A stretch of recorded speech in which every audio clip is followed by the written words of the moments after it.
नमस्कार, मैं advocate Vishnudhari Singh legal channel में आप सभी दर्शकों का स्वागत करता हूं।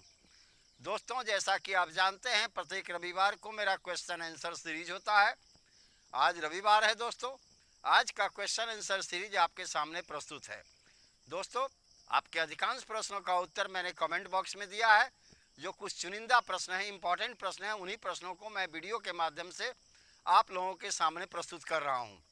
तो आइए दोस्तों, अब बिना समय गंवाए आपके प्रश्नों का उत्तर मैं दूं। पहला प्रश्न है मंजू राणा जी का। इन्होंने अपने प्रश्न में कहा कि मेरे पति की 2 शादी थी। पहली पत्नी को तलाक देने के बाद आर्य समाज मंदिर में उन्होंने मेरे साथ दूसरी शादी की।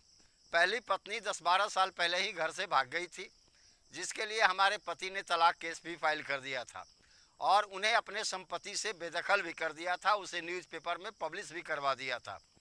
क्या ऐसी परिस्थिति में मुझे पति के निजी कमाई की संपत्ति मिलेगी या पति के पहले पत्नी को मिलेगी? मंजू राणा जी, नियम यही है कि एक हिंदू पहली पत्नी के जीवन काल में बिना उसे डिवोर्स किए दूसरी शादी नहीं कर सकता। लेकिन आपके केस में लगभग केस डिवोर्स के समान है।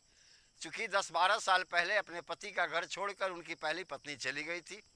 पति ने उन्हें अपने संपत्ति से बेदखल भी कर दिया। ऐसा पब्लिकेशन भी उन्होंने न्यूज़पेपर में करवा दिया। उसके बाद न्यायालय में उनके अगेंस्ट में, यानी पहली पत्नी के अगेंस्ट में तलाक का केस भी फाइल कर दिया और उसके बाद आपसे आर्य समाज मंदिर में दूसरी शादी की। जब तलाक का केस फाइल कर दिया और 10-12 साल पहले से वो बाहर हैं और अपने संपत्ति से पति ने उन्हें बेदखल कर दिया, ऐसी परिस्थिति में अब पति की संपत्ति में पहली पत्नी का तो कोई हक नहीं है। आपकी दूसरी शादी अमान्य होते हुए भी मान्य है, चूँकि पति ने पत्नी को पहले बेदखल कर दिया था अपनी संपत्ति से। न्यायालय में तलाक का केस है और साथ साथ 12 साल से उनकी पहली पत्नी घर से भागी हुई थी। ऐसी परिस्थिति में आप अब उनके लीगल वारिसान हुए। उनकी पत्नी, दूसरी पत्नी ही उनकी पहली पत्नी के समान मानी जाएगी और पति के सारे कमाई पर, निजी कमाई पर आपका हक होगा। और अगर उनकी कोई पैतृक संपत्ति है, उसमें पहली पत्नी का अधिकार होगा, आपका नहीं हो सकता। अगला प्रश्न है धर्मेंद्र पांडे जी का। इन्होंने अपने प्रश्न में कहा कि किसी नाबालिग के नाम पर खरीदा हुआ जमीन का रजिस्ट्री कैसे सही और दुरुस्त है? उत्तर में मुझे कहना है धर्मेंद्र पांडे जी, किसी नाबालिग के नाम पर जो जमीन खरीदी जाती है, उसके माता पिता या कोई सगे संबंधी खरीदते हैं। क्योंकि नाबालिग के पास स्वतंत्र आय का कोई जरिया है नहीं। ऐसी परिस्थिति में वह जमीन जो कि नाबालिग के नाम पर खरीदी गई थी, वो सामान्य सभी पक्षों के, सभी परिवार की शामिलात संपत्ति मानी जाएगी। चूँकि नाबालिग का अपना कोई खरीदा हुआ ज़मीन नहीं था, अपने कमाई से खरीदा हुआ ज़मीन नहीं था। अगर वो सारे शामिलात के परिवार की ओर से ज़मीन खरीदी गई, जैसे पिता ने खरीदा, दादाजी ने खरीदा, कोई एक व्यक्ति नाबालिग के नाम पर ज़मीन खरीदते हैं, वह रजिस्ट्री दुरुस्त है, रजिस्ट्री सही है। नाबालिग के नाम पर रजिस्ट्री कराई जा सकती है। नाबालिग ज़मीन बेच नहीं सकता। अगर नाबालिग ज़मीन बेचा तो वह रजिस्ट्री शून्य मानी जाएगी। लेकिन इनके नाम पर खरीदा हुआ रजिस्ट्री वैलिड है, लेकिन वह संपत्ति सारे परिवार की, शामिलात परिवार की संपत्ति है, उसमें सभी परिवार का हिस्सा है।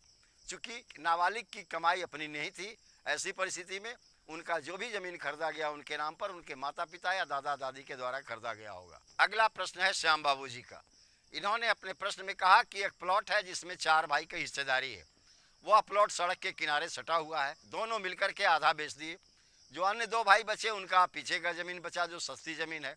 उस रजिस्ट्री में चौहद्दी भी गलत लिखी हुई है। क्या ऐसी परिस्थिति में वो रजिस्ट्री कैंसिल हो सकती है?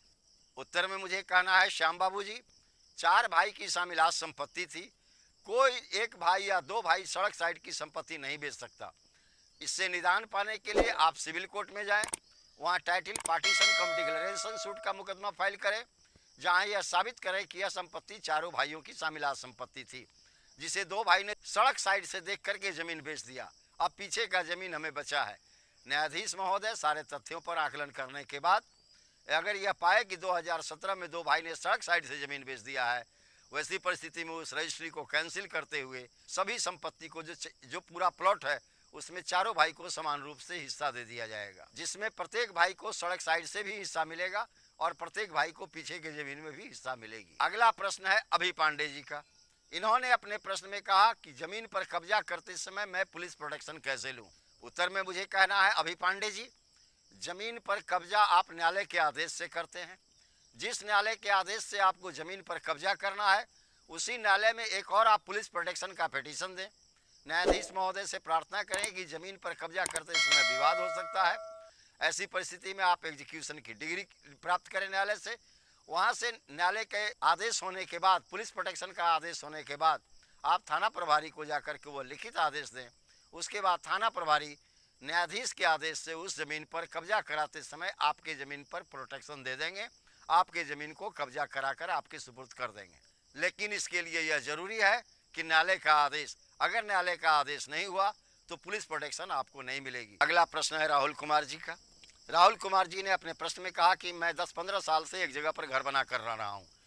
हमारे घर से निकल करके जो रास्ता सड़क तक जाती है, मुख्य सड़क तक जाती है, उसके आगे में अन्य 2 व्यक्तियों का भी ज़मीन है। वो दोनों व्यक्ति हमारे रास्ते को रोक रहे हैं। मैंने ज़मीन को छोड़ा है, तुम इससे नहीं आ जाओ। अब ऐसी स्थिति में मैं क्या करूं? मुझे कैसे रास्ता मिलेगा, और रास्ता मिलेगा भी तो कितना फीट चौड़ा मुझे रास्ता मिलेगा? राहुल जी, आप एसडीएम कोर्ट में 133 दंड प्रक्रिया संहिता के अंदर में एक आवेदन दें। उसमें यह बताएं कि फलाने घर है हमारा, घर से निकलने वाली ये रास्ता है जो मुख्य सड़क तक जाती है। जो अगला 2 व्यक्ति हैं जिनका घर हमारे सामने में बना हुआ है, वो लोग अपने अपने सामने का रास्ता रोक दिए हैं।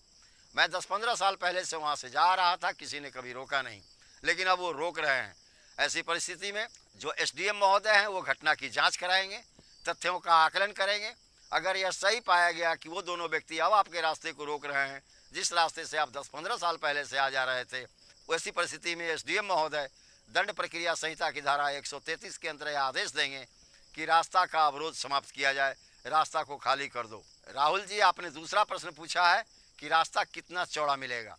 तो राहुल जी, घर से निकल के आने जाने का रास्ता 5 से 8 फीट तक मिलता है। 8 फीट तक चौड़ा रास्ता आपको मिल जाएगा। दोस्तों, इस प्रकार मेरा क्वेश्चन आंसर सीरीज यहीं पर समाप्त हुआ। अगर आपको यह क्वेश्चन आंसर सीरीज अच्छा लगा, आपको पसंद है, तो आप इसे लाइक करें, सब्सक्राइब करें, अपने साथियों को शेयर करें, ताकि उन लोगों के पास भी अगर इन प्रश्नों की तरह कोई कानूनी समस्या है, उसका निदान वह न्यायालय में जा कर के इस कानूनी जो मैंने राय दिया, जो मैंने उत्तर बताया, उसके अनुसार ढूंढ सकें। धन्यवाद। अब विशेष अगले वीडियो में।